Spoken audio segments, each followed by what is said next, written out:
The silver shackles burned against Lyra's wrists as she stood naked before a crowd of snarling wolves, her parents' final words echoing in her mind.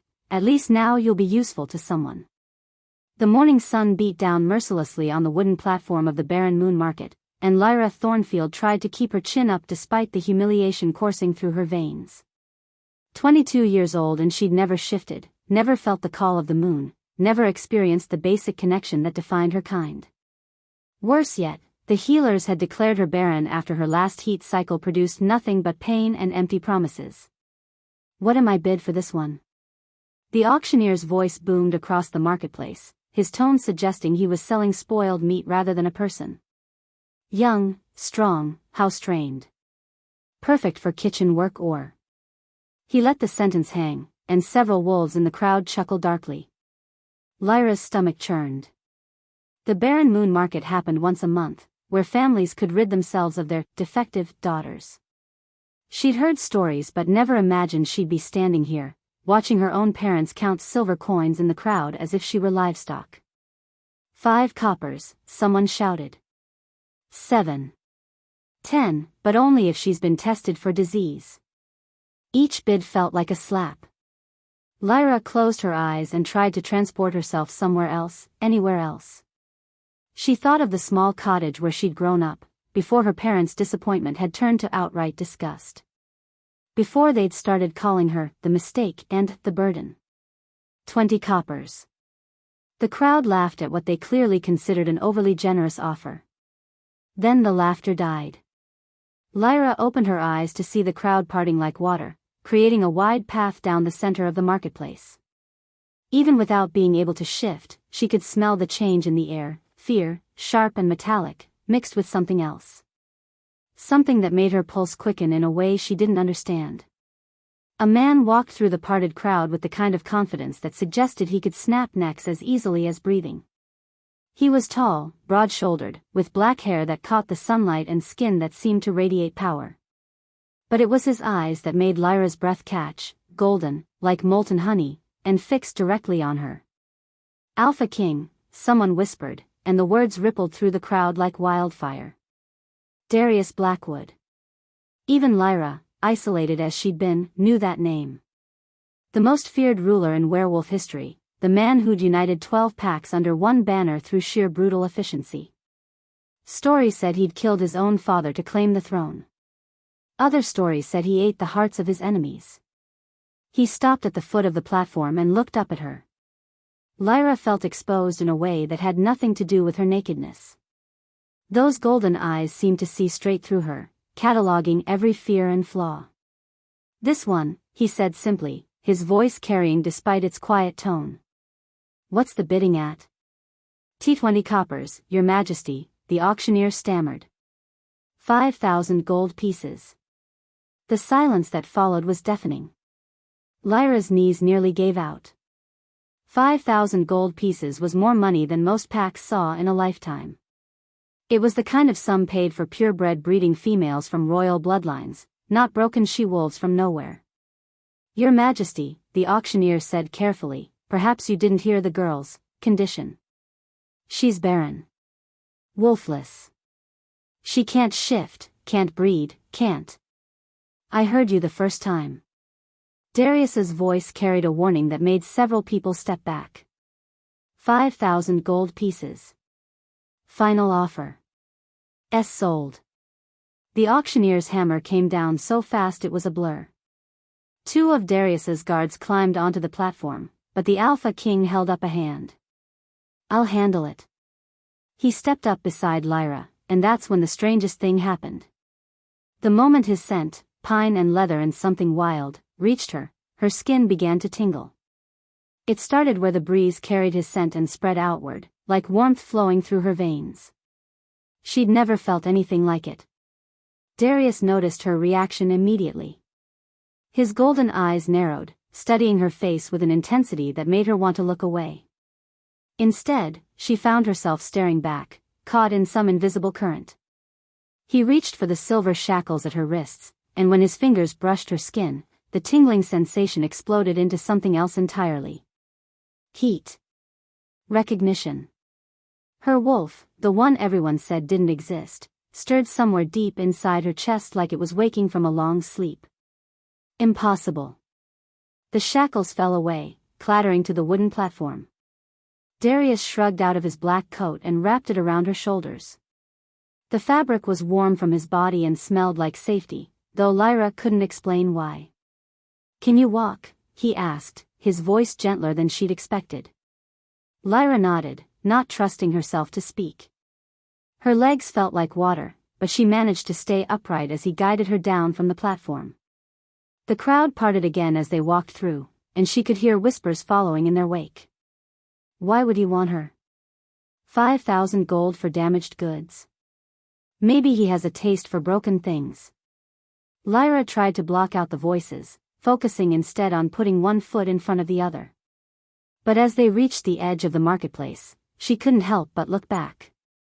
Her parents were still there, clutching their silver payment, not even watching her leave. They'd sold her like unwanted furniture and hadn't bothered to say goodbye. "Don't look back," Darius said quietly, though he hadn't turned to see what she was doing. "They're not worth your tears." "I'm not crying," Lyra said, surprised by the steadiness in her own voice. "Good." He helped her into a black carriage that looked like it cost more than her family's cottage. "Crying is useless." As the carriage began to move, Lyra pulled his coat tighter around herself and tried to make sense of what had just happened. The most powerful alpha in the known world had just paid a fortune for a wolfless, barren she-wolf. It made no sense. She was exactly what everyone said: defective, useless, a burden. So why did her skin still tingle with his scent? And why did the broken thing inside her chest feel like it might actually be healing? The carriage rolled away from the barren moon market, carrying her toward a future she couldn't begin to imagine. But for the first time in years, Lyra felt something other than shame. She felt curious. And somewhere in the depths of her soul, something that had been dormant for 22 years began to stir. Wanting to see what would happen next, subscribe to this channel to get to listen to more of our upcoming exciting stories. Click on the subscribe button now. Thank you. The iron gates of Shadowmere Fortress loomed before Lyra like the jaws of some primordial beast, their twisted metal adorned with symbols she couldn't decipher. As the obsidian carriage rolled through the courtyard, her breath caught in her throat. The castle wasn't just imposing, it was magnificent in its darkness, all soaring spires and Gothic arches that seemed to pierce the storm clouds gathering overhead. She'd expected dungeons. She'd expected chains. She hadn't expected beauty that took her breath away, even as it filled her with dread. The carriage shuddered to a halt, and before she could gather her wits, the door swung open. A hand appeared, not the rough grip of a guard, but the elegant fingers of someone accustomed to command. Darius himself stood there, rain beginning to darken his midnight hair, his amber eyes unreadable in the castle's shadow. "Welcome to Shadowmere," he said, his voice carrying an odd formality that made her skin prickle. Lyra ignored his offered hand and stepped down on her own, her chin raised despite the trembling in her knees. "I can manage." Something that might have been amusement flickered across his features. "I'm sure you can." The entrance hall was a cathedral of black marble and silver, with portraits of stern-faced alphas lining the walls. Their painted eyes seemed to follow her as she walked, and she couldn't shake the feeling that each one had failed at something vital. The air itself felt heavy with secrets and old magic, making her wolf pace restlessly beneath her skin. "The servants' quarters are prepared," a crisp voice announced. Lyra turned to see a woman approaching, silver-haired, sharp-featured, with the kind of authority that came from decades of running a household with an iron fist. "I am Mrs. Blackthorne, the head housekeeper." "There's been a change," Darius said, his tone cutting through the air like a blade. "Miss Ashwood will be staying in the Moonstone suite." Mrs. Blackthorne's composure cracked for just an instant, her pale eyes widening before she schooled her features back into professional neutrality. "The Moonstone suite, Your Majesty. But that's in the royal wing. I'm aware of where it is." The silence that followed was pregnant with unspoken questions. Lyra felt the weight of curious gazes from the assembled staff, servants who'd probably expected to see her hauled off to scrub floors or worse. Instead, she was being treated like what? A guest? A prisoner in a gilded cage? If you'll follow me, Mrs. Blackthorne said stiffly, though Lyra caught the way the woman's hands trembled slightly as she smoothed her skirts. The walk through Shadowmere's corridors was like traveling through a fever dream. Tapestries depicting ancient battles hung alongside portraits of beautiful women, all with the same haunted look in their eyes. Lyra's footsteps echoed on marble floors inlaid with intricate silver patterns that seemed to shift and writhe in her peripheral vision. The previous occupants of this room, Mrs. Blackthorne said suddenly, then stopped herself, pressing her lips into a thin line. What about them? Lyra asked, though something cold was already unfurling in her chest. Nothing, miss. Just, nothing. But the housekeeper's silence spoke volumes. The Moonstone suite was breathtaking, all midnight blues and silver, with a massive four-poster bed draped in silk and a sitting area that overlooked the castle's extensive gardens. French doors led to a private balcony, and a fire crackled welcomingly in the ornate fireplace. It was the kind of room meant for a queen, not a banished pack reject. Dinner is served at 8, Mrs. Blackthorne said, setting down Lyra's meager belongings, a small bag that looked pathetic in such opulent surroundings. His Majesty requests your presence in the formal dining room. Requests. As if she had a choice. Alone at last, Lyra sank onto the edge of the massive bed and finally allowed herself to feel the magnitude of her situation. This wasn't what she'd expected, not the luxury, not the strange treatment, and certainly not the way Darius had looked at her during the journey. There had been something almost hungry in his gaze. But hungry for what? A soft knock at the door interrupted her spiraling thoughts. A young maid entered, carrying an armload of elegant dresses. Begging your pardon, miss, the girl said, her voice barely above a whisper. His Majesty thought you might need proper attire for dinner. Lyra studied the gowns, all in rich jewel tones, all clearly expensive, all completely unlike anything she'd ever worn. And if I prefer my own clothes? The maid's eyes went wide with something like panic. Oh, miss, you mustn't. Not for dinner with His Majesty. Not in the formal dining room. There was genuine fear in the girl's voice, and Lyra found herself reaching out instinctively. What's your name? Sarah, miss. Sarah, can I ask you something? The maid glanced toward the door nervously. I suppose. The other women who stayed in this room, what happened to them? Sarah went pale as winter moonlight. I shouldn't. I can't. Please. For a moment, Sarah looked like she might speak. Then her face shuddered completely. I need to draw your bath, miss. Dinner's in 2 hours. As the maid bustled around the opulent bathroom, Lyra caught fragments of whispered conversation from the hallway outside her room. Servants, speaking in hushed, urgent tones. Just like the others. Silver eyes last time, and we know how that ended. Curse is awakening again. Poor thing doesn't know. The word sent ice through her veins. Curse? Others? And what was this about silver eyes? By the time 8 o'clock arrived, Lyra had chosen the simplest of the gowns, a midnight blue silk that complemented her dark hair and brought out the unusual violet of her eyes. She'd braided her hair in a simple plait, refusing to let herself be transformed completely into whatever vision Darius had in mind. The formal dining room was a study in intimidation. A massive table that could seat 30 stretched beneath a crystal chandelier, its surface gleaming with silver and fine china. Portraits of long-dead royalty watched from the walls, their faces stern and unforgiving.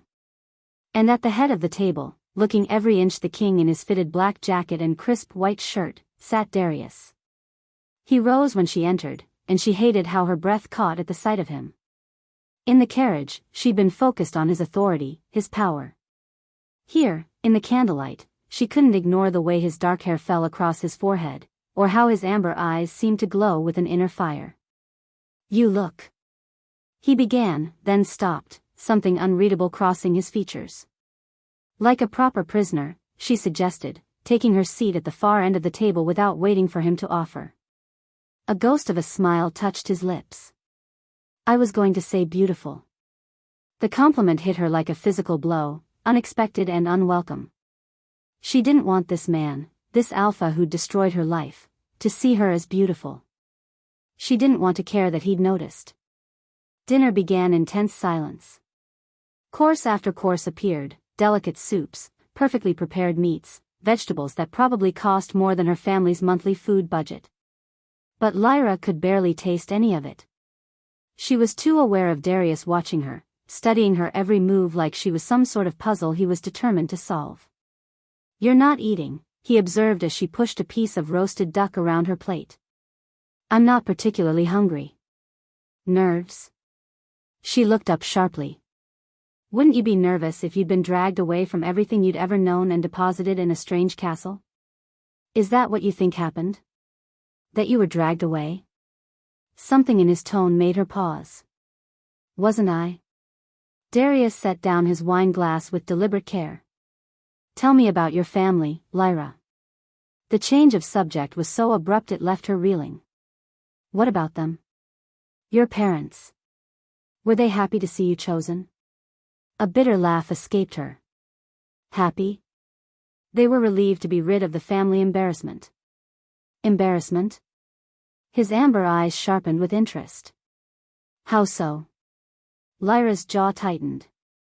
She didn't want to bare her soul to this man, didn't want to reveal the years of disappointment and shame that had shaped her life. But something in his gaze, not pity, but genuine curiosity, made the words spill out despite herself.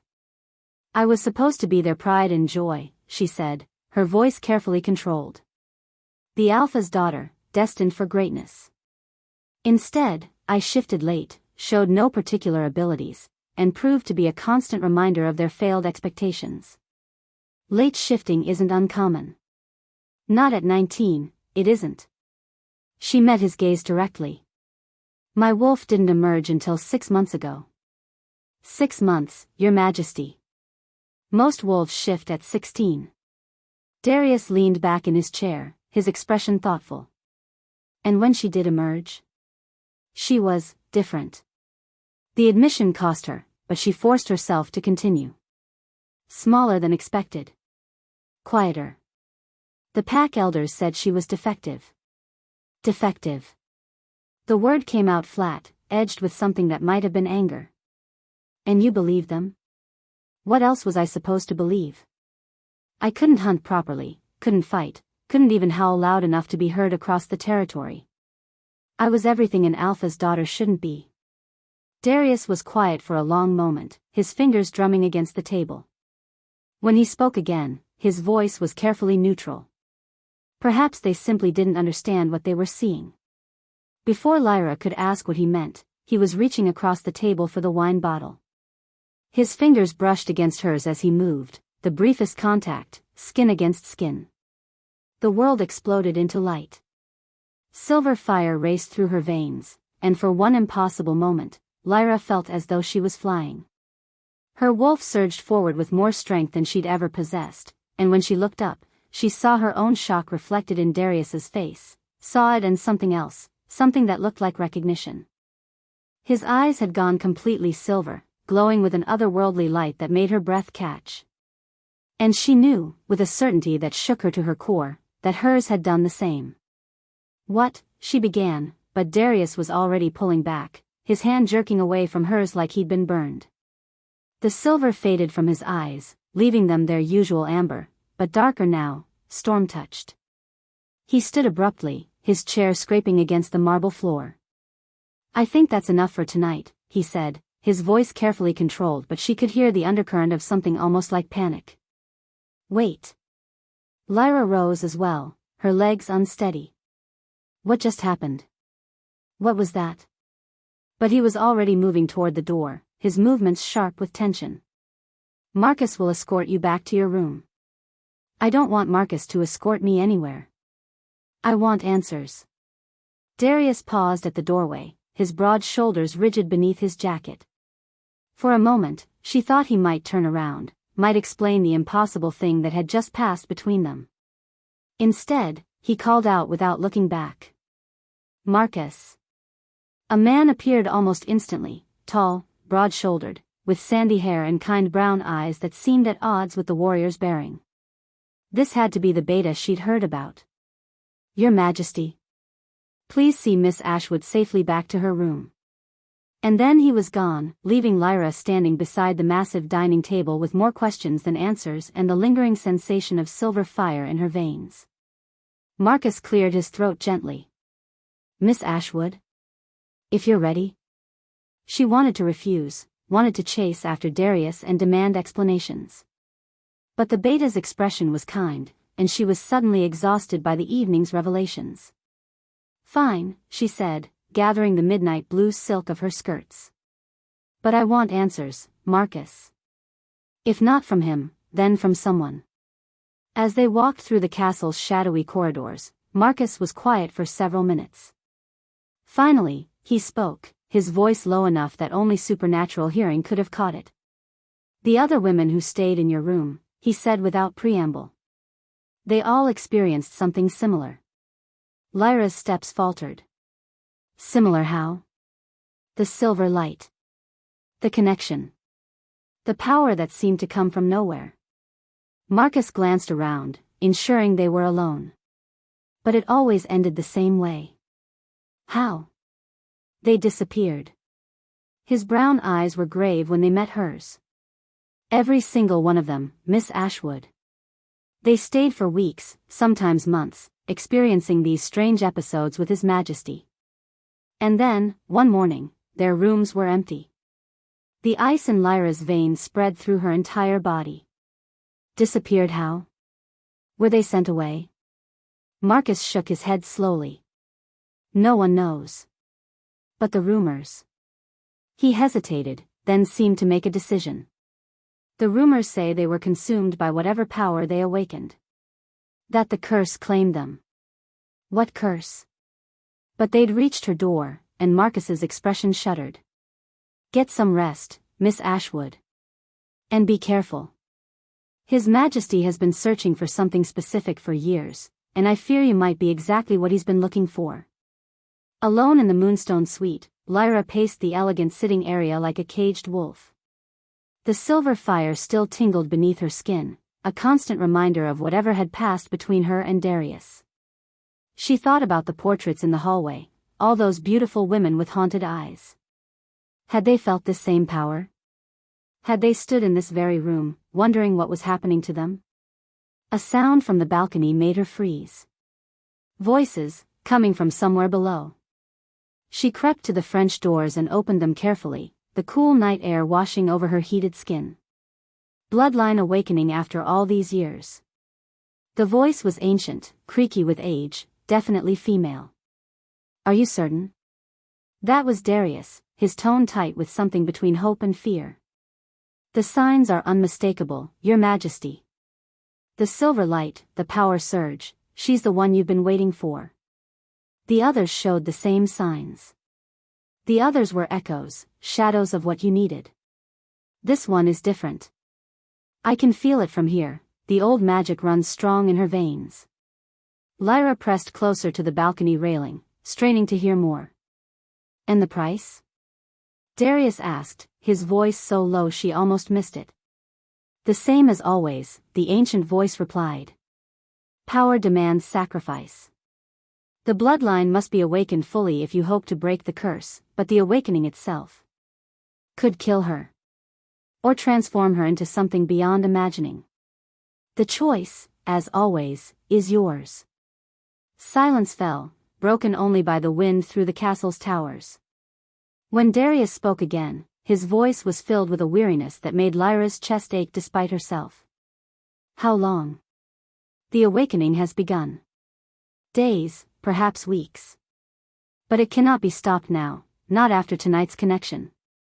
The magic has recognized her."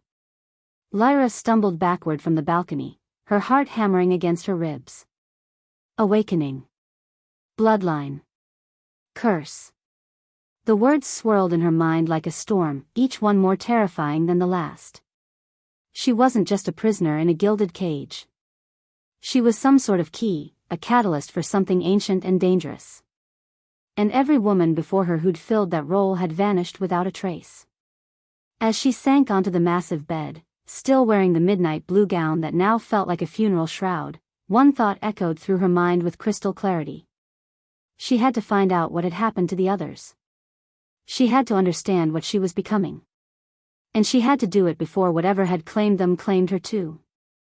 Outside her window, storm clouds gathered over Shadowmere Fortress, and in the distance, something that might have been laughter, or screaming, echoed through the night. Wanting to see what would happen next, subscribe to this channel to get to listen to more of our upcoming exciting stories. Click on the subscribe button now. Thank you. The morning of the Hunt Festival dawned crisp and clear, with autumn painting the surrounding forests in shades of gold and crimson. From her balcony, Lyra watched as Shadowmere's grounds transformed into a celebration that would have taken her breath away under different circumstances. Colorful banners snapped in the breeze, decorated pavilions dotted the expansive lawns, and the air filled with the mouth-watering scents of roasted meats and spiced wine. She hadn't slept. How could she, after what she'd overheard? Every time she'd closed her eyes, she'd seen those haunted portraits in the hallway and wondered if she'd soon join their ranks, another beautiful, mysterious woman who'd simply vanished into Shadowmere's dark history. A soft knock interrupted her brooding. Sarah entered with a breakfast tray, her usual nervous energy replaced by something that looked almost like excitement. "The festival, miss," Sarah said, setting the tray on the small table by the window. "It's been 3 years since we've had a proper hunt festival. His Majesty cancelled them after." She stopped abruptly, color draining from her cheeks. "After what?"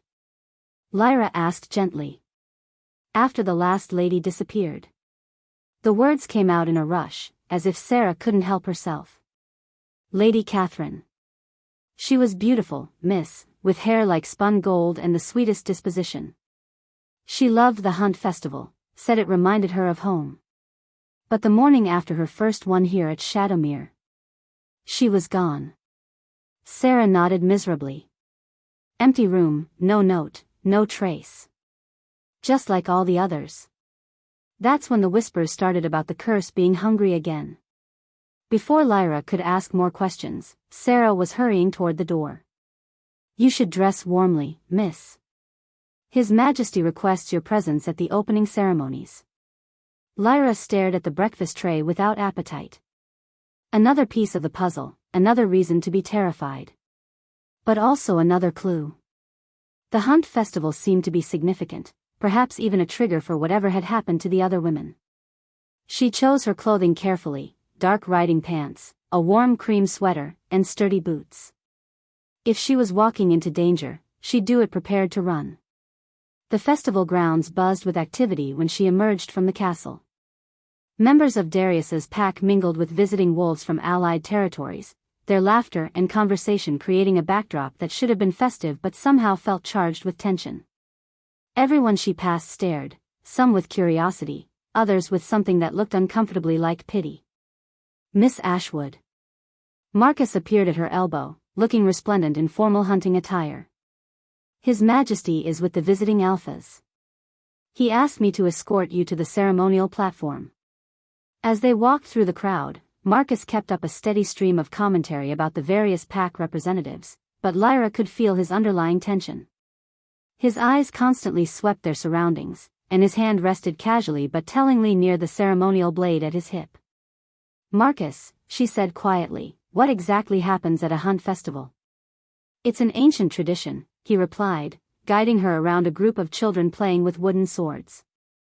"The packs run together, hunt as one, reaffirm old alliances. Usually it's purely ceremonial, we track deer or elk, nothing too challenging. Usually." His jaw tightened almost imperceptibly.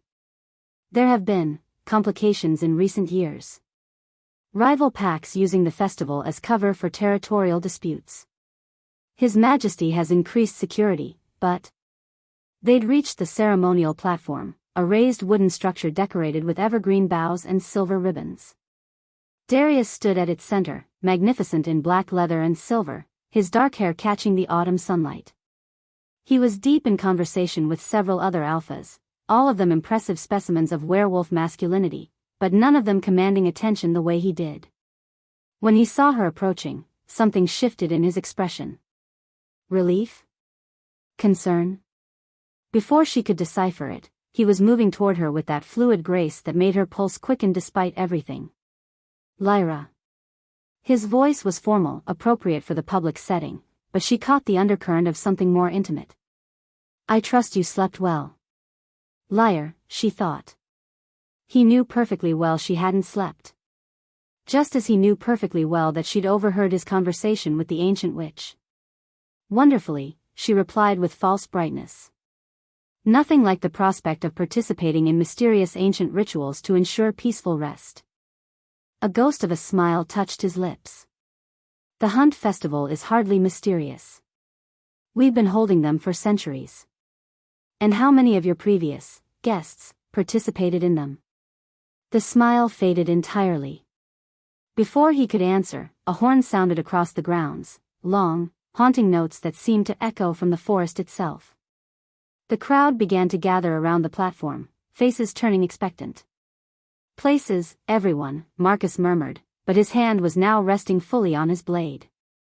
Darius stepped forward, his voice carrying easily across the assembled wolves. Friends, allies, family, welcome to Shadowmere's Hunt Festival. Today we run as our ancestors ran, hunt as they hunted, and honor the bonds that have kept our pack strong for generations. The crowd cheered, but Lyra noticed how many eyes kept drifting to the tree line surrounding the festival grounds. There was an undercurrent of unease that had nothing to do with normal pre-hunt excitement. The rules are simple, Darius continued. We run together, hunt together, and return together. No wolf hunts alone. No pack claims territory beyond our agreed boundaries. And all disputes are set aside until the moon sets. More cheers, but they sounded forced now. Several of the visiting alphas were exchanging glances that didn't look particularly friendly. The horn sounded again, and Lyra felt something stir deep in her chest, a restlessness she'd never experienced before. Her wolf, usually so quiet and submissive, was pacing beneath her skin with an energy that made her hands shake. You don't have to participate, Darius said quietly, moving closer to her. You can return to the castle. No. The word came out sharper than she'd intended. If this is some sort of test, I'm not running away. His amber eyes searched her face. It's not a test, Lyra. It's... He never got to finish the sentence. The attack came from the north, a wave of dark shapes bursting from the forest with blood-curdling howls that turned Lyra's blood to ice. These weren't the wolves of Darius's pack or any of the visiting allies, these were something else entirely. Larger, more savage, with eyes that glowed red in the afternoon sunlight. Shadow wolves, Marcus snarled, his blade already in his hand. How did they get past the perimeter? The festival grounds erupted into chaos. Visiting wolves were shifting left and right, their festival clothes shredding as they took their animal forms to meet the attack. Children screamed as their parents grabbed them, rushing for the safety of the castle. The carefully organized celebration became a battlefield in seconds. But Lyra couldn't move. She stood frozen on the platform, watching in horror as the shadow wolves tore through the crowd like a dark tide. They were magnificent and terrible, each one the size of a small horse, their black fur seeming to absorb light rather than reflect it. And leading them. Cain. Darius's voice was flat with hatred. The alpha of the shadow wolves was still in human form, striding through the battle with casual confidence. He was unmistakably Darius's brother, they shared the same dark hair, the same commanding presence, the same devastating handsomeness. But where Darius carried himself with controlled authority, Cain radiated barely contained violence. His smile was all predator as he surveyed the chaos his pack was causing. Brother, he called out, his voice carrying easily over the sounds of battle. Still playing king, I see. And still collecting broken she-wolves, hoping one of them will fix your little problem.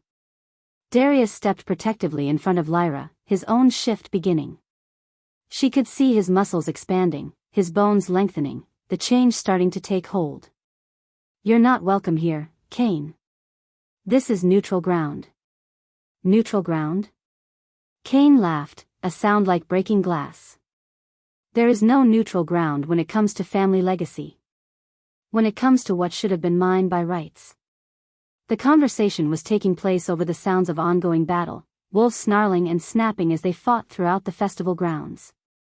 But Lyra found herself focusing on something else entirely, a strange pressure building in her chest, a heat that had nothing to do with fear or adrenaline. The throne was never yours, Darius growled, his voice already becoming rougher as his wolf pushed closer to the surface. Father chose. Father chose wrong. Cain's facade of casual cruelty cracked, revealing raw fury beneath. He chose his perfect heir, his precious son who couldn't even keep a mate alive. How many women have you killed now, brother? How many have you sacrificed to your precious curse? The words hit Lyra like physical blows. Killed? Sacrificed? She looked at Darius's profile and saw something that might have been guilt cross his features. That's enough, Marcus snarled, moving to flank Cain. But the Shadow Wolf Alpha wasn't finished. But this one's different, isn't she? Cain's attention shifted to Lyra, and she felt pinned by his gaze like a butterfly on a collector's board. This one makes the air itself hum with power. Tell me, little she-wolf, do you know what you are? Do you know why my brother really chose you? The pressure in Lyra's chest was building to unbearable levels now. Her wolf was no longer pacing, she was clawing, fighting, trying to break free with a desperation that bordered on panic. She doesn't know, Cain continued, his smile returning with renewed cruelty. How delicious. Another lamb led to slaughter, thinking she's special. Thinking she's chosen. When really, she's just the latest in a long line of. Enough. Darius completed his shift mid-roar, launching himself at his brother with enough force to shatter stone. But Cain was ready. He shifted as well, revealing a wolf even larger than Darius's, his black fur rippling with shadows that seemed to move independently. The two brothers collided with a sound like thunder, rolling across the platform in a tangle of fangs and fury. And that's when something inside Lyra snapped. The pressure in her chest exploded outward, and she felt her own shift beginning, not the gentle, controlled transformation she'd experienced before, but something wild and primal and completely unstoppable. Power flooded her veins like liquid lightning, and she threw back her head and screamed. The sound that emerged wasn't human, it was pure wolf, pure dominance, pure fury. And it was loud enough to shake the ground beneath their feet. Every wolf on the battlefield stopped fighting. Every head turned toward the platform. Because the scream hadn't come from a human throat, it had come from something else entirely. Lyra's wolf was unlike anything any of them had ever seen. She was pure silver, as if she'd been forged from moonlight itself. Her coat seemed to glow with inner fire, and her eyes were the color of liquid starlight. She was smaller than most of the male wolves surrounding her, but power radiated from her in waves that made the air itself shimmer. For a moment, absolute silence reigned over the battlefield. Then one of the shadow wolves actually whined, and pressed his belly to the ground in submission. Another followed suit, then another, until every wolf in sight was showing throat in the ultimate gesture of surrender. Except for Cain and Darius, who had frozen in their battle to stare at her in what looked like equal parts terror and awe.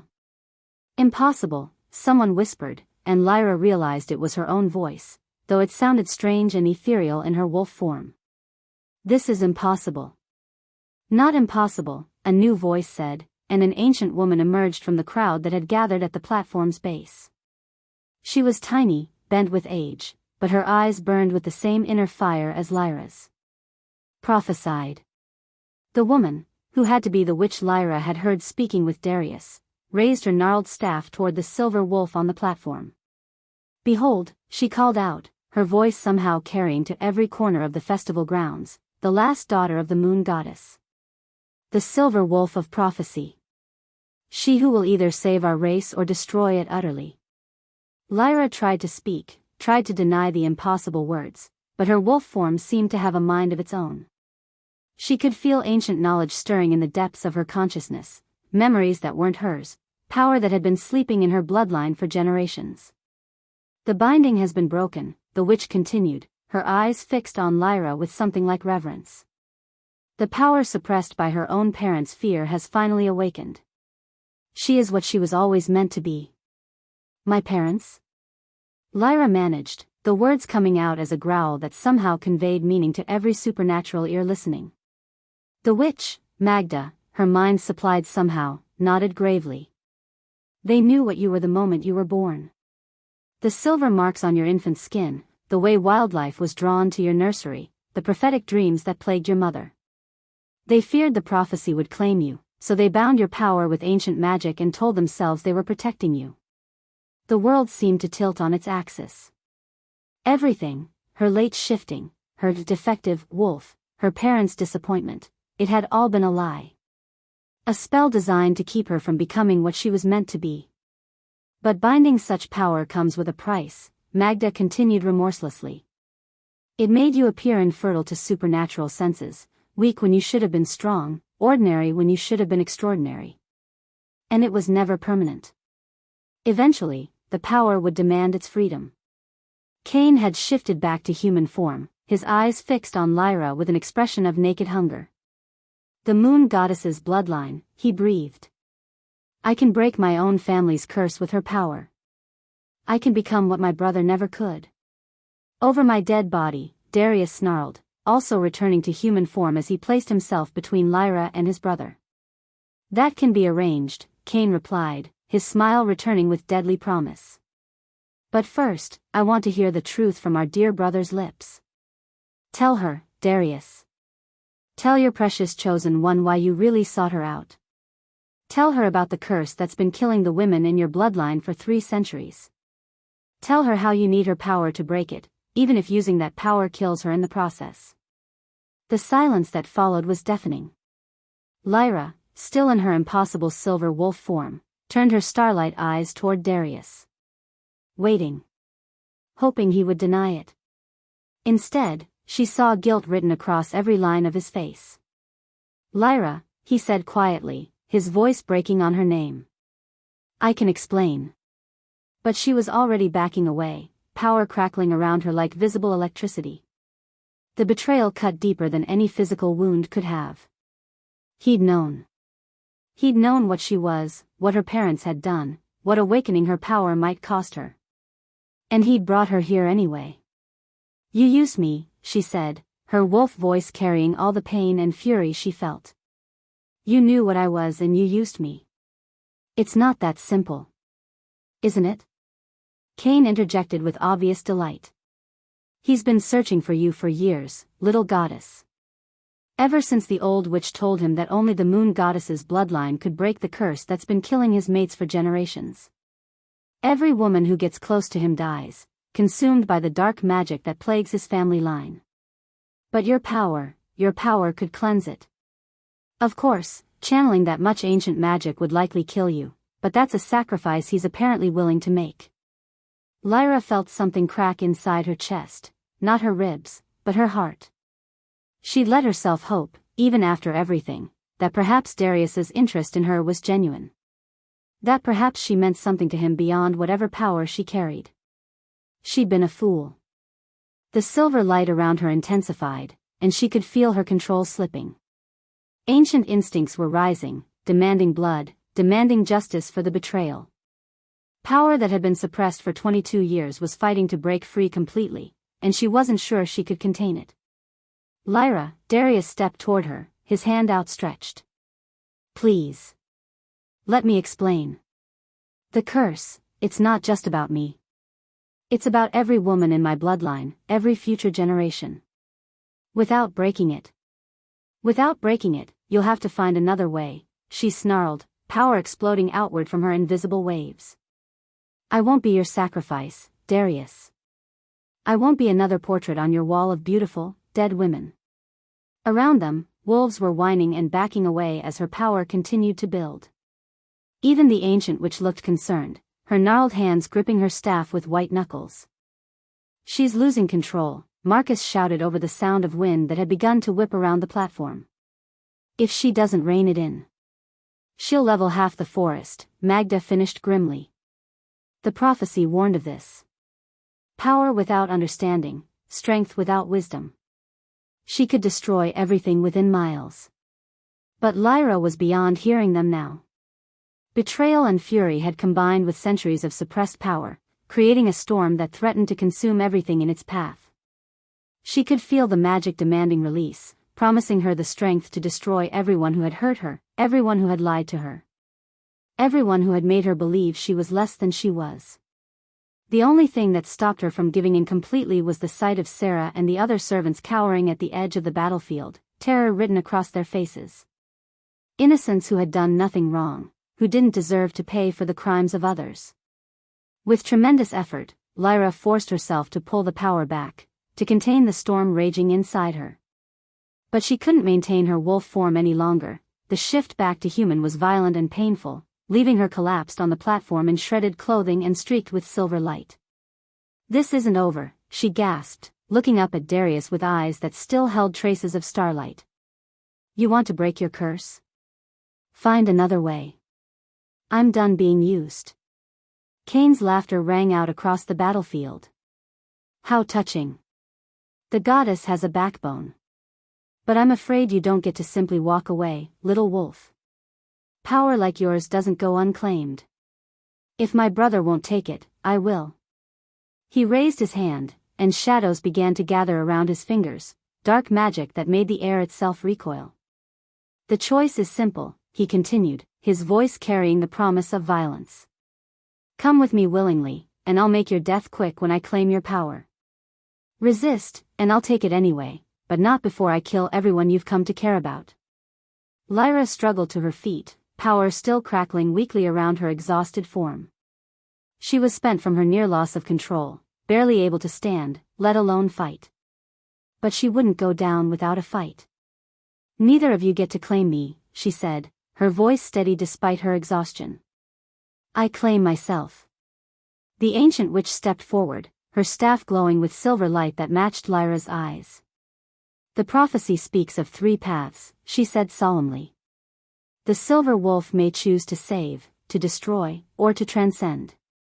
But the choice must always be hers." And in that moment, surrounded by enemies and false allies alike, Lyra finally understood what she had to do. The power inside her wasn't a curse or a gift to be given away, it was hers. Her birthright, her choice, her responsibility. But first, she had to survive long enough to figure out how to use it. If you're still listening to this story up to this point, why don't you subscribe to this channel to continue getting impactful daily stories like this? We would be most grateful if you can do that to help boost this video to reach everyone. Thank you. The world came back to Lyra in fragments, the scent of damp stone, the echo of dripping water, and the bone-deep cold that seemed to seep through her very soul. Her head throbbed with each heartbeat, and when she tried to move, iron shackles bit into her wrists with supernatural strength. She was no longer at Shadowmere. Awake at last, Cain's voice drifted from somewhere in the darkness beyond her vision. "I was beginning to wonder if I'd used too much of the sleeping draft. It would be such a disappointment if the moon goddess's last daughter proved too fragile for what's to come." Lyra forced her eyes open, fighting through the lingering effects of whatever drug he'd used. The space around her was vast and ancient, a natural cavern carved from living rock, its walls studded with crystals that pulsed with an inner light that made her wolf stir uneasily. Symbols covered every surface, etched deep into stone by hands that had turned to dust centuries ago. The Moonstone Caverns. Even drugged and disoriented, she recognized them from the old stories her grandmother used to tell. Sacred ground where the first werewolves had pledged their loyalty to the moon goddess herself. Beautiful, isn't it? Cain emerged from the shadows, and Lyra's blood turned to ice. He'd shed his festival clothes for something that looked ritualistic, black robes adorned with silver runes that seemed to move when she wasn't looking directly at them. These caverns have witnessed more sacred unions than any cathedral. How fitting that they'll witness the birth of a new era of power. Sacred unions? Lyra tested the shackles again, but they held fast. Whatever metal they were forged from, it was designed to contain supernatural strength. "Is that what you're calling kidnapping now?" Cain's laugh echoed off the cavern walls, harsh and predatory. "Oh, my dear little goddess, you truly don't understand what you are, do you? What runs in your veins isn't just power, it's divinity itself. And divinity can be transferred under the right circumstances. The temperature in the cavern seemed to drop another 10 degrees. What are you talking about? The mating bond, of course. He moved closer, and she could see the hunger in his eyes, not sexual desire, though that was there too, but something deeper and far more terrifying. The need for power that would consume everything in its path. When two wolves mate, they share everything: strength, memories, abilities. But when one of those wolves carries divine blood, the bond allows the transfer of that divinity, Lyra finished, her voice hollow with understanding. You want to steal what I am. Steal is such an ugly word. I prefer inherit. Cain reached out to touch her face, and she jerked away from his fingers. My brother was always too weak, too concerned with honor and proper procedures. He would have courted you, won your heart, made you willing. But willing or not, the result would be the same: your death, and the transfer of your power to whoever claims you first. The casual way he spoke of her death made her stomach lurch. And you think forcing this bond will work? I know it will. His confidence was absolute, terrifying in its certainty. The ancient texts are quite clear on the mechanics. Blood, sacrifice, and the sacred caverns to amplify the magic. Your consent is optional. Lyra felt her wolf surge forward with desperate fury, but the shackles weren't just physical restraints, they pulsed with magic that kept her from shifting. Whatever Cain had planned, he'd prepared thoroughly. The only problem, she said, forcing her voice to remain steady, is that I'm not some helpless maiden from your ancient texts. I'm the moon goddess's daughter, and my power doesn't transfer quietly. For the first time, uncertainty flickered across Cain's features. The ritual will contain any adverse effects. Will it? Silver light began to gather around Lyra's hands despite the restraints, drawn by her rising fury. Tell me, Cain, how many of your ancient texts were written by people who actually tried to steal divine power? How many of them lived to record the results? The light intensified, and the crystals embedded in the cavern walls began to resonate in response, their glow shifting from gentle blue to brilliant silver. Cain took a step backward, his confidence wavering. The shackles will hold you, he said, but his voice carried less certainty than before. The shackles were made to contain a wolf, Lyra replied, and now her voice carried harmonics that seemed to come from the stones themselves. I am so much more than that. But before she could test the restraints against her awakening power, Cain was moving. He pulled a ceremonial blade from his robes, silver and obsidian, carved with runes that hurt to look at directly, and pressed it to his palm. Then we'll do this the hard way, he snarled, dark blood welling from the cut. Ancient magic responds to sacrifice. Your blood, my blood, the sacred ground, willing or not, the bond will form. He reached for her with his bleeding hand, and that's when Lyra's power exploded outward like a silver star going nova. The feedback was immediate and devastating. The moment Cain's blood-slicked fingers touched her skin, her divine heritage reacted with violent rejection. Light erupted from the point of contact, and Cain screamed, a sound of pure agony that echoed through the caverns like the cry of a dying god. He was flung backward with enough force to crack the stone wall, his body convulsing as silver fire crawled over his skin. But the magical backlash didn't stop with him. It ricocheted through the caverns, through the ancient crystals, through the very foundations of the sacred space. And it tore through Lyra like a hurricane. The power that had been stirring gently beneath her skin exploded into chaos. The careful control she'd maintained during the festival shattered completely, leaving her gasping as divine magic poured through her in torrents she couldn't contain. The shackles cracked, then disintegrated entirely, but she barely noticed. Every nerve in her body was on fire, and the cavern around her was beginning to shake as her uncontrolled power sought an outlet. Impossible, Cain gasped from where he'd fallen, silver burns covering half his face.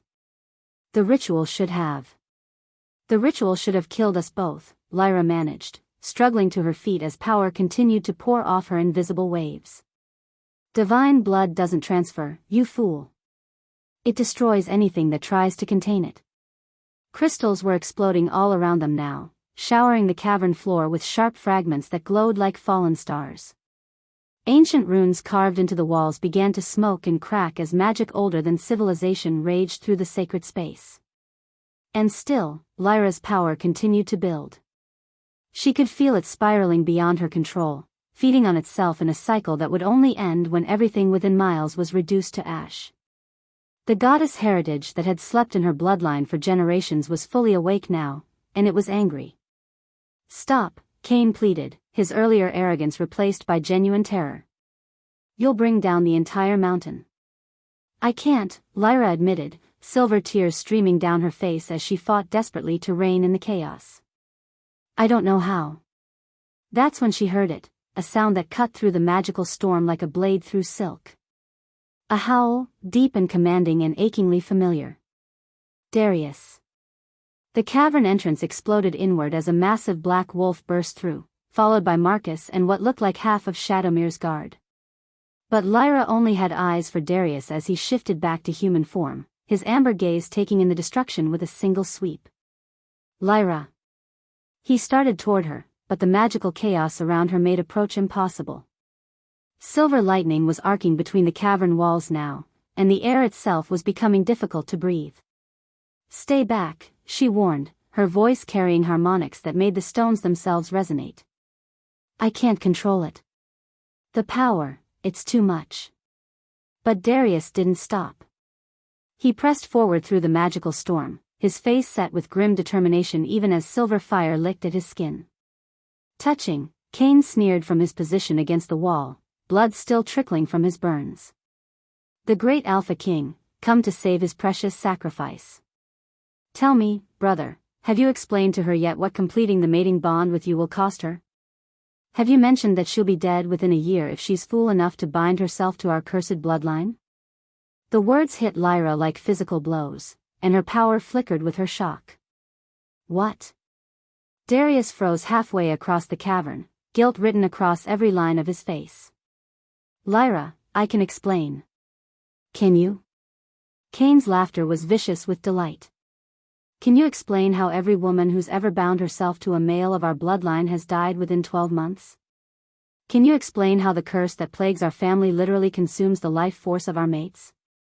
Can you explain how you knew this and brought her here anyway?" "Shut up, Cain," Marcus snarled, but the damage was already done. Lyra stared at Darius with dawning horror. "Is it true?" The silence that followed was answer enough. 3 centuries, Cain continued relentlessly. 3 centuries of dead wives, dead lovers, dead hopes. Our great-great-grandmother's curse, passed down through the male line like a poison legacy. The women always die, Lyra. Always. And my dear brother has known this from the moment he decided to claim you. The magical chaos around Lyra intensified as her emotions spiraled out of control. Silver fire began to crawl up the cavern walls, and the sound of cracking stone echoed ominously from above. "You knew," she whispered, her voice carrying enough power to make the mountain itself shudder. "All this time, you knew that being with you would kill me." "It's not that simple," Darius said desperately, still fighting to reach her through the magical storm. "The curse, breaking it would save not just my future mate, but every woman in our bloodline. My sisters, my cousins, every female born to our pack. Your sacrifice would save dozens of lives." "My sacrifice." The words came out flat, emotionless, but the power surrounding her turned white-hot with fury. "That's all I've ever been to you, isn't it? A necessary sacrifice for the greater good." "No." Darius's voice broke on the word. "Not anymore. Lyra, I came here to use you, yes. But somewhere along the way, you decided my life might be worth preserving after all?" Silver lightning exploded from her hands, shattering a cluster of ancient crystals. "How generous of you. I fell in love with you," he shouted over the sound of the magical storm. "Somewhere between the carriage ride and tonight, I fell in love with you, and I can't bear the thought of being the reason you die." The admission should have meant something. Should have soothed the rage and betrayal burning in her chest. Instead, it only made everything worse. "Love? Lyra laughed, and the sound was terrible, divine power given voice in all its alien fury. You don't love me, Darius. You love the idea of what I could give you. You love the power I represent. But me? The woman who's terrified and alone and tired of being everyone's pawn? You've never even tried to know her. More cracks appeared in the cavern's ceiling, raining dust and small stones on the assembled wolves. The magical feedback from Cain's failed ritual, combined with Lyra's emotional breakdown, was destabilizing the entire mountain. We have to get out of here, Marcus called urgently. The whole place is coming down. But Lyra wasn't listening anymore. She was lost in the chaos of power and pain, divine heritage warring with human emotion in a battle that was tearing her apart from the inside. The goddess wanted to destroy everything, Cain for his attempted violation, Darius for his deception, the very mountain itself for witnessing her humiliation. The human part of her just wanted the pain to stop. Lyra, please.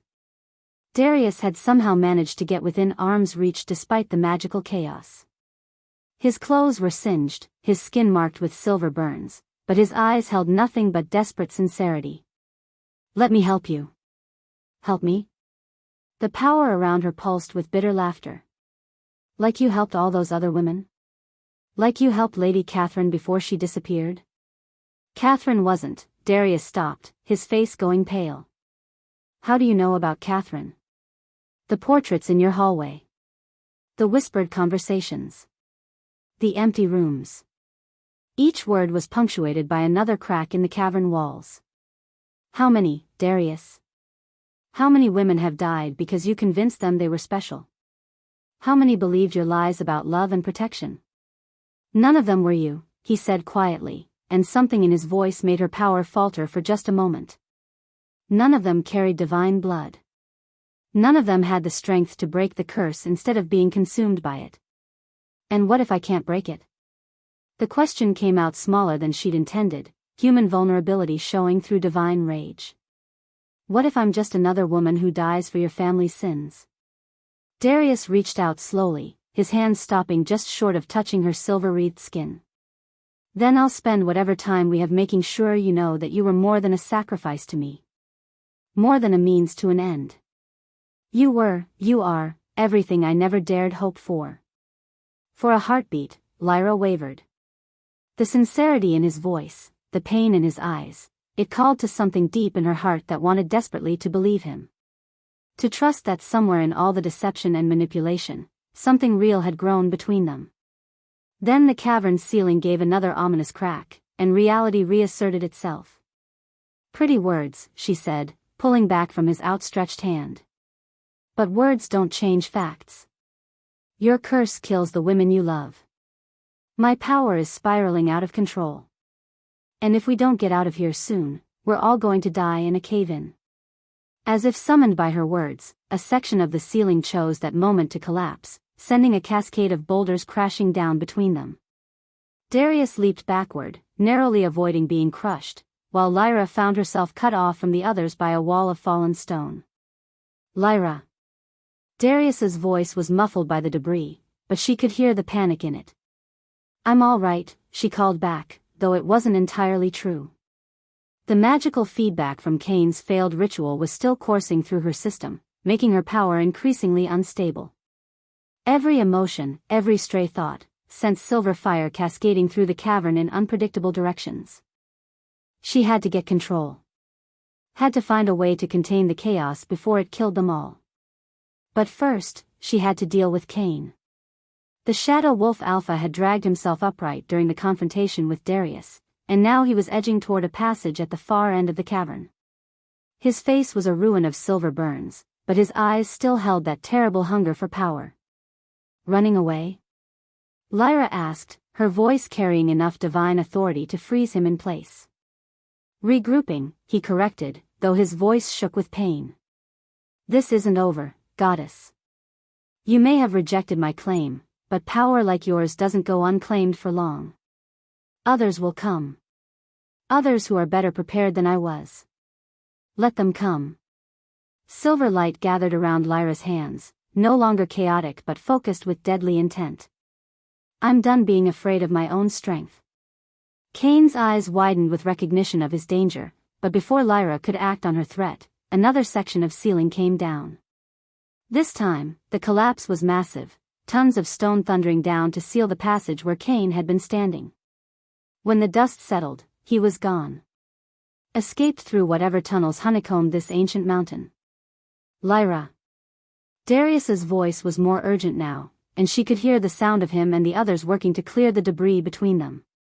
The whole cavern system is destabilizing. We have to go now. She knew he was right. The magical chaos she'd unleashed was feeding back through the mountain's natural energy patterns, creating a cascade failure that would bring down everything within miles. But she also knew that her power was still too unstable to risk being around others. Go, she called back, making the hardest decision of her life. Get your people out. I'll find another way. Like hell. The sound of falling stone intensified as Darius redoubled his efforts to reach her. I'm not leaving you. You have to. Tears mixed with silver light on her cheeks as divine power continued to pour off her in unstable waves. I can't control this, Darius. If you're near me when it peaks again, then we'll face it together. The simple statement, spoken with absolute conviction, nearly broke her resolve. Part of her, the human part that was still desperately in love with him despite everything, wanted to accept his offer. Wanted to believe that together they could find a way through the chaos. But the goddess part of her, the divine heritage that had been awakened by pain and betrayal, knew better. Together, she asked, her voice carrying harmonics that made the mountain itself groan in response. Like we faced the truth together? Like we faced your curse together? Like we faced any of this honestly?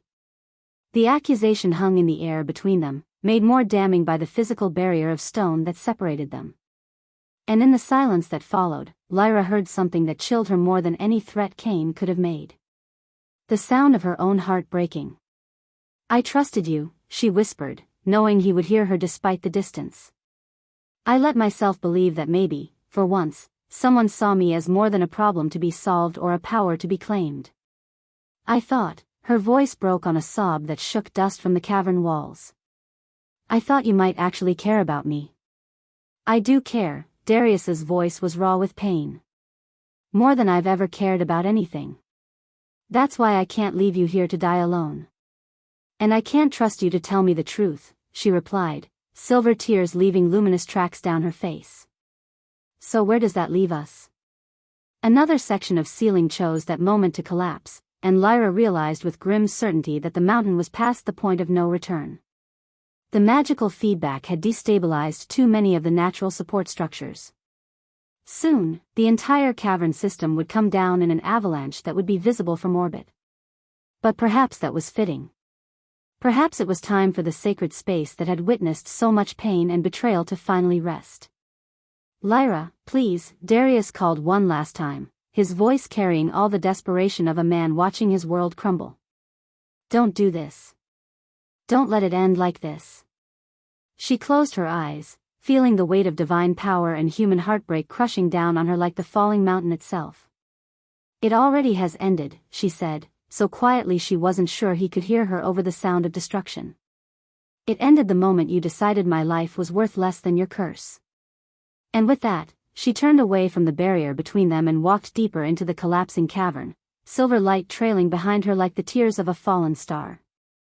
If you're still listening to this story up to this point, why don't you subscribe to this channel to continue getting impactful daily stories like this? We would be most grateful if you can do that to help boost this video to reach everyone.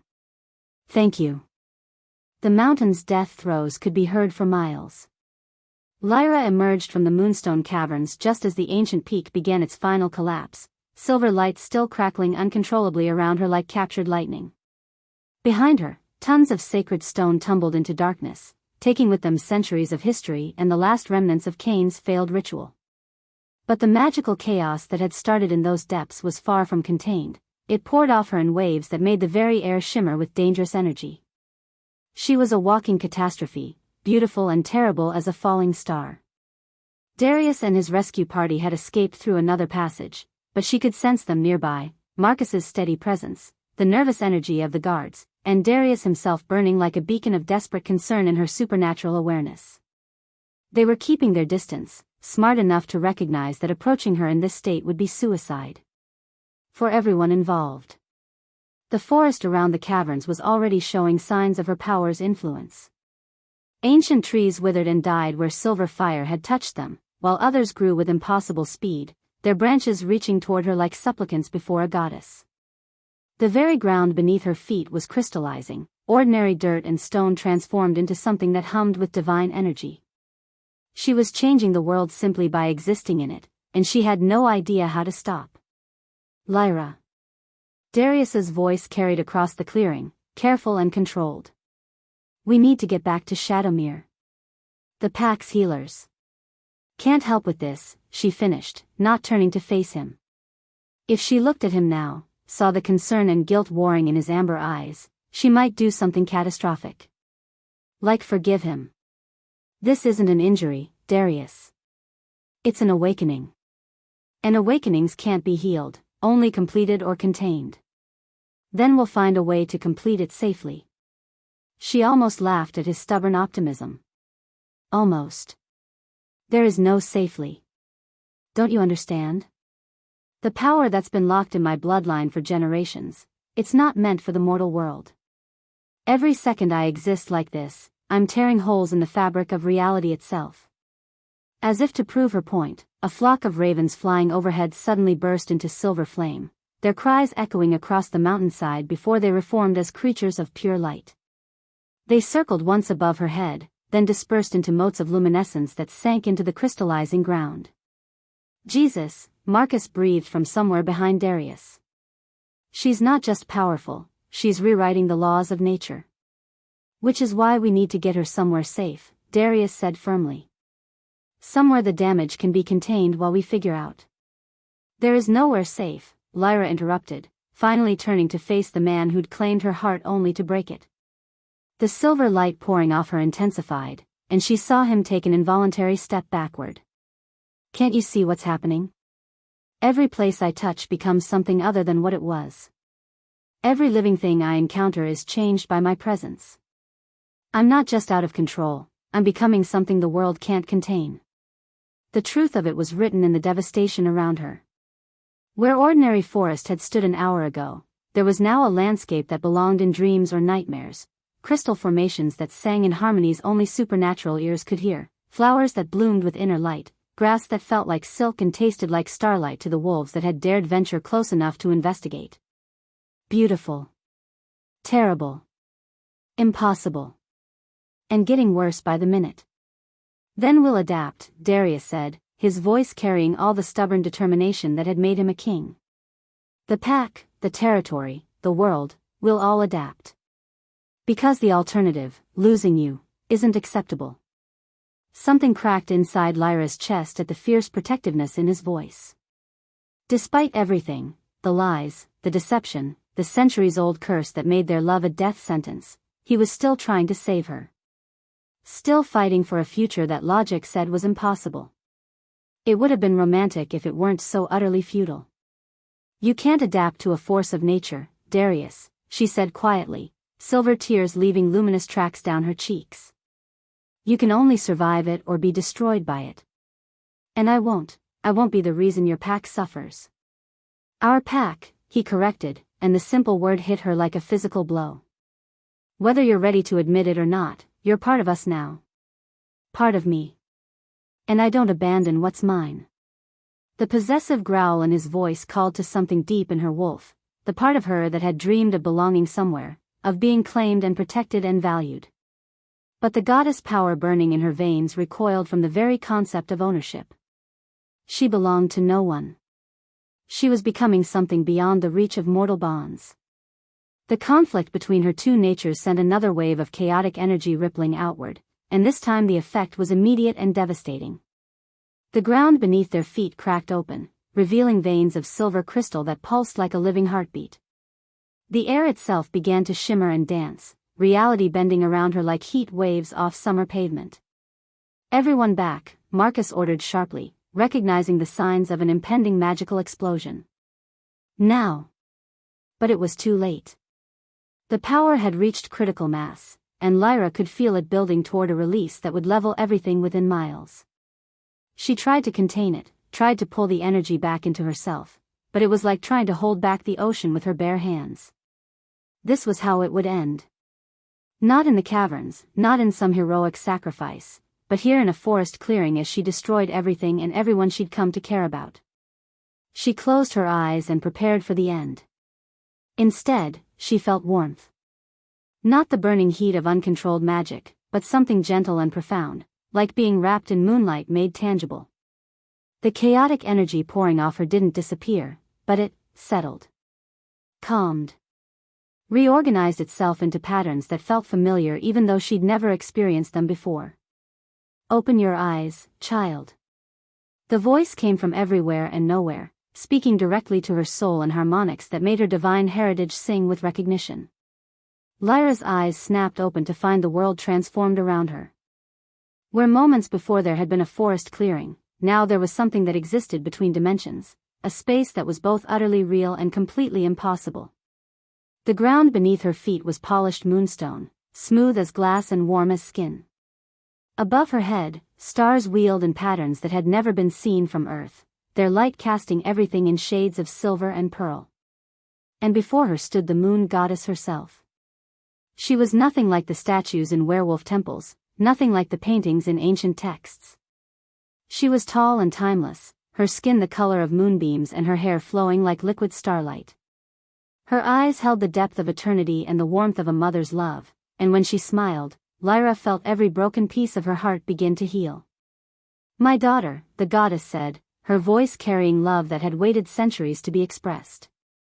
"My beautiful, brave, broken daughter. You've carried such pain for so long." "Goddess," Lyra whispered, falling to her knees without conscious thought. Around the ethereal space, she could sense Darius and his pack doing the same, their mortal minds struggling to process the presence of true divinity. "None of that," the moon goddess said gently, reaching down to help Lyra to her feet. "You are my blood, my heir, my equal in all things that matter. You kneel to no one, not even me." The casual dismissal of millennia of worship protocol should have been shocking.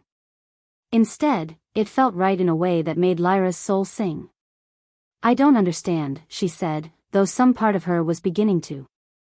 "The power, the chaos, I'm destroying everything I touch." "Because you're fighting what you're meant to become," the goddess replied, her starlight fingers tracing the silver tears still drying on Lyra's cheeks. "The binding your parents placed on you, it didn't just suppress your power. It taught you to fear it, to see it as something dangerous rather than something divine. And that fear is what's making the awakening so violent." "Then how do I stop being afraid?" The moon goddess's smile was radiant with affection and ancient wisdom. "By understanding the truth that's been hidden from you. The binding on your power and the curse on his bloodline," she gestured toward Darius, who was still kneeling at the edge of the moonstone clearing, "they are connected. Two halves of the same terrible spell, cast by someone whose love became corrupted by jealousy and rage." The air around them shimmered, and suddenly Lyra could see it, the past unfolding like pages in a cosmic book. A beautiful witch with eyes like winter storms, her heart breaking as she watched Darius's ancestor choose duty over love. The ritual she'd performed in her grief, twisting divine power into something dark and vengeful. "Morgana Blackthorn," the goddess said softly. She loved Aldrich Shadowmere with everything she was, but he chose to mate with a wolf from an allied pack for political reasons. Her jealousy poisoned her magic, and in her rage, she cursed his bloodline to never know lasting love. Every woman who bound herself to a Shadowmere male would die within a year, consumed by the very magic that should have protected her. "But what does that have to do with my binding?" "Morgana didn't just curse his line, she cursed yours as well. You are descended from her sister, a woman whose divine blood made her a natural rival for power. The binding spell your parents used was originally Morgana's creation, designed to ensure that no daughter of the moon goddess would ever be strong enough to break what she had wrought." The revelation hit Lyra like a physical blow. Everything, her late shifting, her parents' fear, even her supposed infertility, it had all been orchestrated by a jealous witch's centuries-old revenge. "So there's no way to break it," she said hollowly. The curse and the binding feed each other. Breaking one strengthens the other. There is one way. The moon goddess's voice carried infinite compassion. The same force that created the spell can unmake it. But it requires something Morgana never truly understood, love that puts another's welfare above one's own. True sacrifice, freely given. Hope flickered in Lyra's chest, quickly followed by crushing realization. You mean one of us has to die? I mean one of you has to be willing to die for the other, completely and without reservation. The magic will test that willingness, and if it finds it true. The goddess's smile was mysterious as moonrise. Well, divine power has a way of surprising those who underestimate it. Before Lyra could respond, Darius was on his feet and moving toward them. The moonstone clearing didn't seem to affect him the way it should have. Instead of being overwhelmed by the divine presence, he walked forward with the steady determination of a man who'd already made his choice. If someone has to die, he said, his voice steady despite the magnitude of what he was offering, let it be me. The curse is my family's burden. Lyra shouldn't have to pay for our sins. Darius, no. Lyra spun to face him, her heart clenching with terror at the thought of losing him. You can't. I can, he said firmly, reaching out to take her hands despite the silver fire still crackling around her skin. The pack will survive without me. Marcus is a good beta, he'll make a fine alpha. But you're meant for something greater than I could ever give you. You're meant to heal the rifts between all our people, to bridge the gap between wolves and the divine. I won't let my family's curse prevent that. You noble fool, Lyra said, tears streaming freely now. Don't you understand? I don't want to be some divine bridge if it means living without you. The goddess heritage, the power, the destiny, none of it means anything if you're not there to share it with me. She turned to the moon goddess, desperation making her bold. Please. There has to be another way. Some other sacrifice. Child, the goddess interrupted gently, listen to what you're both saying. Really listen. Lyra paused, replaying the conversation in her mind. Darius willing to die so she could live to fulfill her destiny. Herself willing to abandon that destiny if it meant keeping him alive. Both of them more concerned with the other's welfare than their own survival. We're both willing to sacrifice everything, she whispered, understanding beginning to dawn. For each other, Darius added, his amber eyes wide with the same realization. The moon goddess clapped her hands together with delight, the sound like silver bells ringing across eternity. And there, my children, is the key. Morgana's spell was built on jealousy and possessiveness, love that demanded ownership, that would destroy rather than let go. But what you feel for each other is love in its purest form. Love that seeks to protect rather than possess, to sacrifice rather than take. The moonstone clearing began to glow more brightly, responding to the divine approval radiating from the goddess. True love, freely given and returned in equal measure, is the one force in all the realms that cannot be corrupted or contained. And when two souls offer themselves completely for each other's sake. She gestured, and suddenly Lyra could feel it, the curse and the binding, ancient magics that had seemed unbreakable, beginning to resonate with a new frequency. The dark threads of Morgana's spell were unraveling, not destroyed but transformed into something beautiful and bright. The sacrifice has already been made, the moon goddess said softly. Your willingness to die for each other, your love that puts his welfare above your own power and her happiness above your own survival, that is the true sacrifice Morgana's spell demanded. And because you both offered it freely, without coercion or obligation, the magic has no choice but to transform. Light exploded around them, not the chaotic silver fire of Lyra's uncontrolled awakening, but something warm and golden and infinitely healing. She felt the binding on her power finally, completely shatter, but instead of the violent eruption she'd feared, there was only peace. Strength that flowed like honey through her veins, divine heritage settling into place like a missing puzzle piece finally found. And she felt the curse on Darius's bloodline dissolve like morning mist, centuries of accumulated pain and loss lifted away in an instant. When the light faded, he was still standing before her, still solid and real and alive, but there was something different in his eyes. A peace that spoke of burdens finally laid down. It's done, the moon goddess said with satisfaction. The curse is broken, the binding destroyed, and both of you are free to become what you were always meant to be. Lyra looked down at her hands, expecting to see the wild silver fire still crackling there. Instead, there was only a gentle luminescence that felt as natural as breathing. The power was still there, stronger than ever, actually, but it was hers now in a way it had never been before. Controlled, contained, ready to be used for healing rather than destruction. What happens now? She asked, though part of her already knew. Now you choose, the goddess replied. You are my avatar on this plane, my voice among the packs, my hand extended in healing to all who need it. But you are also a woman who has found love worth dying for.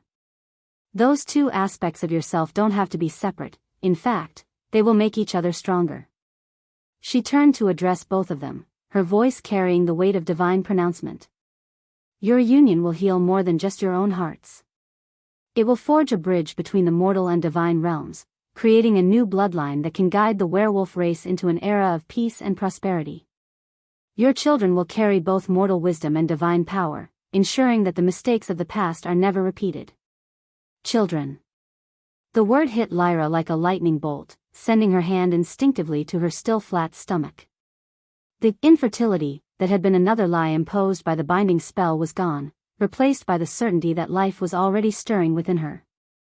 Divine life, mortal life, the bridge between worlds taking shape in the most natural way possible. You're pregnant, Darius said softly, wonder and joy transforming his features as his supernatural senses confirmed what she was just beginning to understand.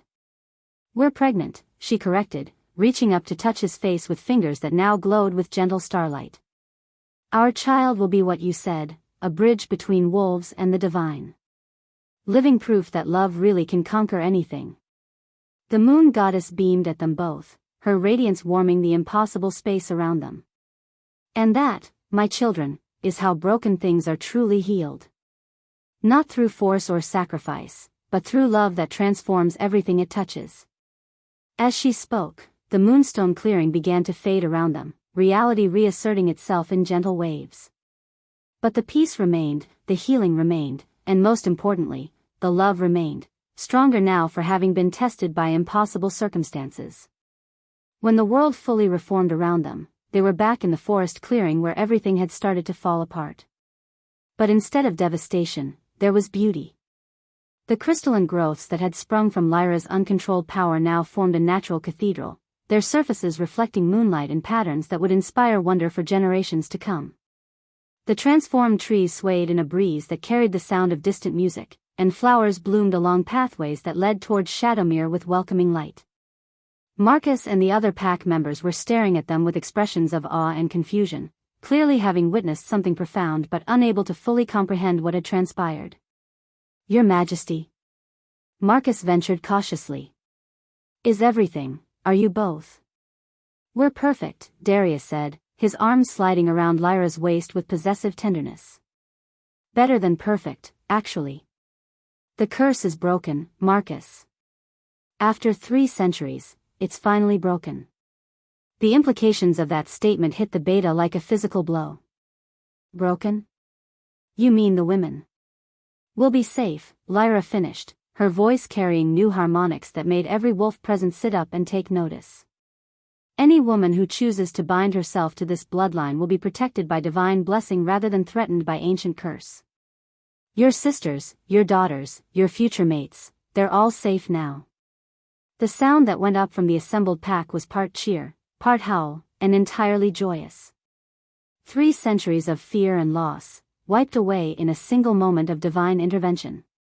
But even as they celebrated, Lyra's enhanced senses picked up something else, a disturbance in the magical atmosphere that spoke of unfinished business.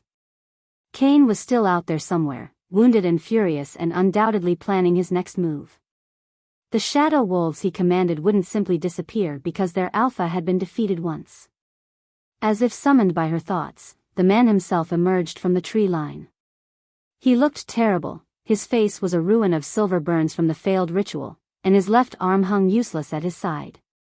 But his eyes still burned with that terrible hunger for power, and the shadows that clung to him seemed darker and more substantial than before. "How touching," he snarled, his voice rough with pain and fury. "The loving couple, blessed by divine intervention. Tell me, brother, does she know what you really are? Does she know about the pack of political enemies you've murdered in the name of justice? Does she know about the territories you've conquered, the lives you've destroyed to build your precious kingdom?" Darius tensed beside her, his hand moving instinctively toward the ceremonial blade at his hip. But Lyra stepped forward instead, her new power surrounding her like a cloak of stars. "He knows what he's done," she said quietly, her voice carrying absolute authority. "Just as I know what you've done. Just as I know what drives you to this pointless pursuit of revenge." She could see it now, with her enhanced perception, the wound in Cain's soul that had festered for decades, turning love into hatred and loyalty into betrayal.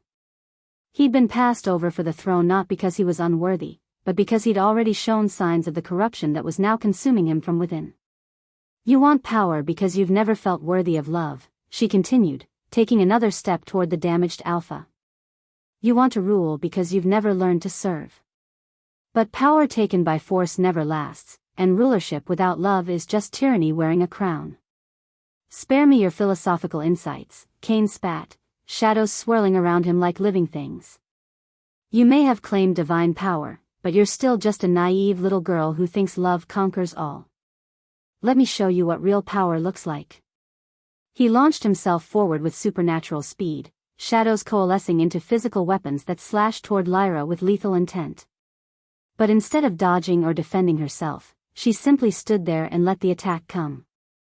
The shadow blade struck her and dissolved like mist touching sunrise. The divine power that flowed through her now wasn't the chaotic force it had been before, it was healing light that purified everything it touched, including the corruption that had been eating away at Cain's soul for years.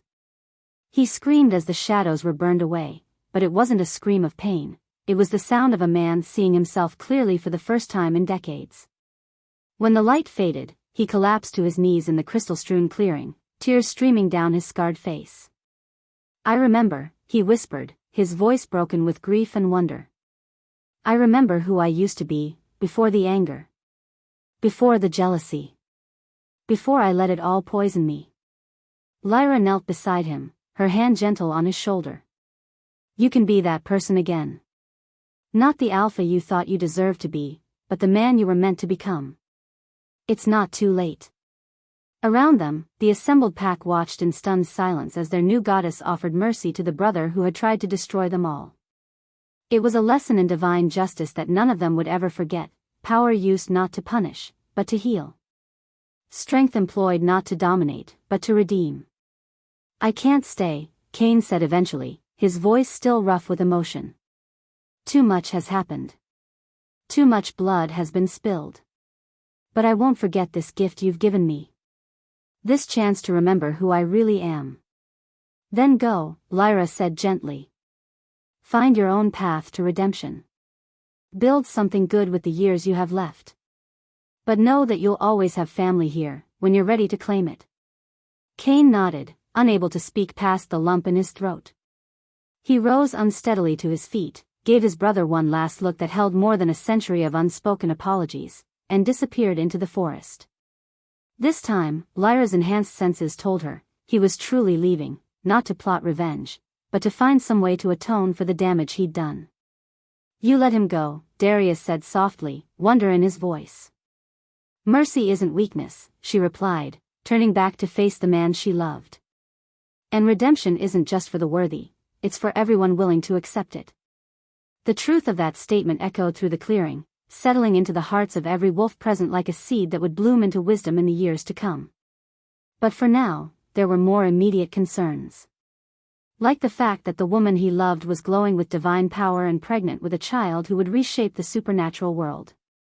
Like the mating ceremony that would need to be performed under the next blood moon to properly formalize their union. Like the future they would build together, brick by brick and choice by choice. "So," Marcus said, his voice carefully neutral, "I assume there will be some changes to the royal protocol." Lyra laughed, the sound like silver bells in the wind. "Just a few. Starting with the fact that your Alpha King is about to become a father. The pack erupted into fresh celebration, but Darius only had eyes for her. His mate, his equal, his partner in all things. The woman who had saved not just his bloodline, but his soul. "I love you," he said simply, the words carrying all the weight of everything they'd been through together. "I love you too," she replied, her hand finding his with the certainty of fate itself. Forever and always. Above them, the moon shone down with unusual brightness, as if the goddess herself was blessing their union. And in the distance, thunder rolled across the sky, not the threat of storm, but the sound of the universe itself shifting to accommodate the new reality they'd created together. The blood moon was still weeks away, but their future had already begun. #epilogue. The cottage looked exactly the same as it had when Lyra was a child: white picket fence, flower garden bursting with color, curtains fluttering in windows that had watched her grow up. But everything else had changed, including the woman who stood before the front door with starlight in her eyes and divine power humming beneath her skin. "You don't have to do this," Darius said quietly from beside her, their son sleeping peacefully in his arms. Little Aldrich was barely 6 months old, but he already showed signs of his unique heritage, eyes that shifted from amber to silver depending on his mood, and a presence that made flowers bloom in his vicinity. "Yes, I do," Lyra replied, her hand resting protectively over her still flat stomach where their second child was just beginning to grow. "The cycle has to be broken completely. Not just the curse, not just the binding, but the fear and shame that created them in the first place." She knocked on the door with fingers that glowed like captured moonbeams. Her mother answered, and the years fell away like autumn leaves. Elena Ashwood looked older, grayer, worn down by guilt and regret. But when she saw her daughter standing on the threshold, radiant with power and happiness, whole in a way she'd never been allowed to be as a child, she collapsed to her knees with a sob. "Lyra," she whispered, reaching out with trembling hands before pulling back, afraid to touch. "My baby girl. What have we done to you?" "Nothing that can't be forgiven," Lyra said gently, kneeling to meet her mother at eye level. "Nothing that can't be healed."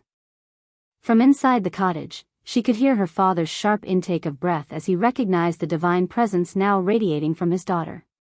She heard his footsteps as he rushed to join them, heard the broken sound he made when he saw what she'd become. "We were so afraid," Elena said through her tears. "The prophecies, the warnings, we thought we were protecting you." "You were protecting yourselves," Lyra replied, but without accusation. "From a truth you weren't ready to face. But it's not too late to choose differently now." She rose to her feet, her power settling around the small family like a blessing. "I've come to offer you what you couldn't give me: acceptance. Understanding. Love without conditions or fear." She gestured to Darius and their son, to the life she'd built despite everything they'd done to prevent it. "This is your grandson, Aldrich. Named for his great-great-grandfather, but destined for something far greater. He'll grow up knowing who he is, what he can become, without fear or shame. And so will his sister." Her hand moved to her stomach again, and Elena's eyes widened with wonder and joy. "You're pregnant with a daughter who will be born under the winter solstice," Lyra confirmed. "A daughter who will carry both royal blood and divine heritage, who will grow up knowing she's loved exactly as she is." Elena and her father exchanged a look that held 30 years of marriage and shared regrets.